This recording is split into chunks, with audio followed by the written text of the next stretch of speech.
پاکستانی قوم اپنے سپہ سالار کی دیوانی ہو گئی. کمال لیڈرشپ، جنگی مہارت، دنیا حیران. پاکستان نے خود سے 10 گنا بڑی طاقت کو ناکوں چنے چبوا دیے. یہ کوئی آسان مارکا نہیں تھا.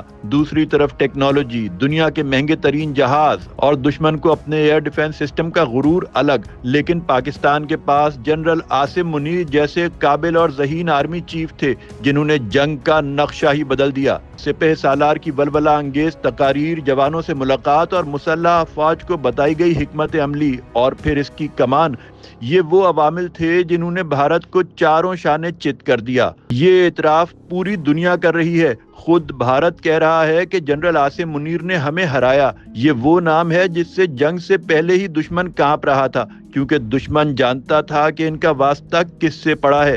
قوم کے دلوں اور امنگوں کی بہترین ترجمانی اور پاکستانیوں کا سر فخر سے بلند کرنے پر قوم سپہ سالار کی دیوانی ہو گئی ہے. ہر گھر اور گلی کوچے میں ایک ہی چرچا ہے، واہ جنرل عاصم منیر کمال کر دیا، دشمن کو زیر کیا، وہ بھی ایسا جو اس کی نسلوں کو یاد رہے گا.